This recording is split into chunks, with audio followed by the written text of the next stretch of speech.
So I just finished my workout, and I kind of thought this would be a good time to record what I wanted to say today. And so bear with me, I'm a little bit out of breath. My name is Ed Trevors. I'm an Anglican priest in the Diocese of Nova Scotia and Prince Edward Island. I get to serve in the amazing parish of Christ Church, Shelburne, in the wonderful, beautiful town of Shelburne, Nova Scotia. Today, I want to talk to you about a really super devious defense mechanism that we all have that gets in the way of us trying something new, doing something new, achieving the goals that we want to achieve, being the person that we want to be. It's an internal defense mechanism. It is completely about ourselves. It's completely intertwined with, and I hope this is the right psychological jargon, but it's completely intertwined with what we know as our ego. And it is that little voice that says, that's too simple, it can't work. So a couple of years ago, when I first got into sailing, I knew I needed to shed some pounds, and I needed to lean up, and I needed to build my endurance, and I needed to just build my overall athleticism if I wanted to sail, and if I wanted to sail well and get better at it. And so I started seeing this guy on YouTube. His name is Jeff Cavaliere. If you're at all involved in the athletic world of YouTube, you've heard that name. You've probably only ever heard it, Jeff Cavaliere, athlenex.com. This is not he did not sponsor this video.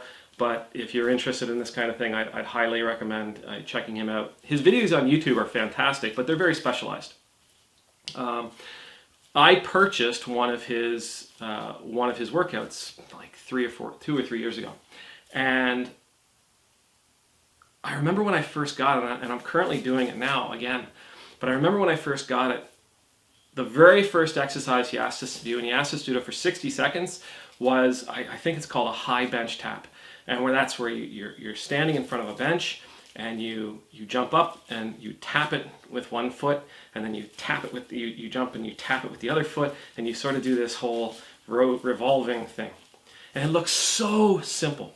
It looks so simple that it can't possibly be the thing that's going to get me to where I need to be. Because to get where I need to be, I need to be throwing heavy weight around, and I need to be running 10 miles, and I need to be doing this and need to be doing that. It doesn't matter that, he's a physiotherapist with years and years and years of training, who trains professional athletes, who trains people with injuries, who has studied. No, none of that stuff matters. Because my brain's telling me what he's offering is too simple. Therefore, it can't possibly work. And that reminds me of a story in the Bible of a guy named Naaman. Naaman was he was a bigwig in the Old Testament. He was a general from, I want to say he was from maybe the Assyrians. Brain's still a little foggy from the workout. Thanks, Jeff. But Naaman was a general. He was an important warrior in one of the neighboring countries to Israel, and he comes up with leprosy. And his king says, "Listen, I hear there's a guy in another country." Or no, maybe he was handmade. Somebody tells him that there's a guy in another country that can heal you. He's a powerful healer. He's a prophet. Go talk to him.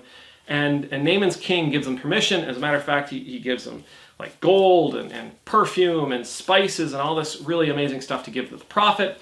And he goes and he sees this prophet. And he shows up after a long journey, expecting, I think, maybe to have to go kill a dragon or a lion. He expects to have to do something powerful to, I don't know, maybe it's to prove his worth or to prove how awesome he is. I'm not sure. But he is told by this prophet, go back down the hill and wash in the Jordan. That's it. And Naaman, I'm not doing that. The Jordan River is disgusting. It's gross and polluted and dirty. I'm not going into that thing. This is way too simple. Well, on the way down the hill, Naaman's I think it's his wife's maiden, her slave. She's actually she's from Israel. And she says, listen, just do what he says. He's not lying to you. He's not making fun of you. He's telling you, just do what he says. And so he does. He climbs in the Jordan and baths in it and comes out, and he's clean. His skin is perfect. The leprosy, his skin condition is gone. We have inside of us this desire that we want change. We want to grow. But the easiest thing doesn't seem like the right thing. We try to complicate it. I think sometimes we end up polluting the idea of this first step, and we equate the first step to what the end product is going to look like. And when we do that, of course the first step doesn't have any resemblance to the outcome we want. I mean, think about the greatest novels ever written. Every single one of them starts with one thing, a word.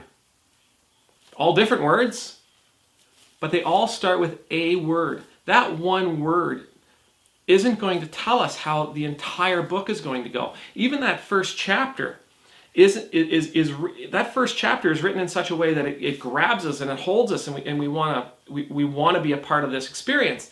But it doesn't necessarily tell us exactly what we're going to experience throughout the course of the great book that we're reading. Music's, every fantastic song, even the crappy ones, all start off with one note. Right? They all start off with one note. And we don't know how we're going to feel towards the end of that song. There's a great song by Mark Knopfler. And I want to say it's called the Speedway to Nazareth. And it's about race car driving, and it's a fantastic song. As Mark Knopfler does in all of his music, he tells an amazing story, and then he gets at the end of the story, he starts playing. He starts, really sort of focusing on the musical attributes of the song, the musical component of the song. And by the end of that song, so you begin with a song, you're encapsulated by this story, and then at the end you're alive and you're motivated. You feel like you've been driving a race car. The story doesn't give you any kind of inclination that that's how the song's going to make you feel at the end, but at the end that's what it is. Jeff telling me to do high bench taps. Well, it's a 90-day program. That's the very first exercise on the very first day. No, that's not giving me a valid impression of what the end results will be, but it's the starting point. Never, ever, ever allow that inner voice, that ego, never allow your self-defense mechanism to speak up and say, nope, that first step's too easy. It can't possibly take us where we want to go. Yeah, it can. Give it a try. May the Lord bless you. May the Lord keep you. May the Lord make his face shine upon you. And may the Lord always be gracious to you. I pray you know the peace of God's presence in your life. And I pray that you're courageous enough to take that first step, no matter how simple it might feel. Amen.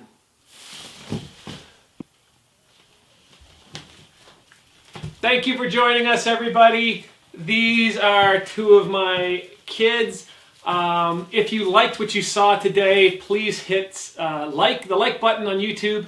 If you want to be notified of the things that we do in the future, please hit the subscribe button. Now, while I got your attention, I want to tell you about a little project that we're doing at our church. I've found that my kids, because we do morning prayer every day together, that they're beginning to learn all these deep and wonderful and awesome prayers that we're doing. So, if you happen to live in Shelburne County, Nova Scotia, and you're interested in a little project, then I'm going to include a link in the description below that you can go to where you will find all these prayers. Then you can teach your kid or your grandchild these prayers, and then what I want you to do is videotape it, send it to me. And if you send it to me, I will include it in a special video we're going to do in a couple of weeks. And I will also send that child a special gift from the parish. So once again, if you're in Shelburne County, Nova Scotia, and you want to teach your kids some prayers, there's a link in the description below. Send me a video of them saying the prayers, and we'll send them a special gift. Thank you very much. God bless you all. Amen.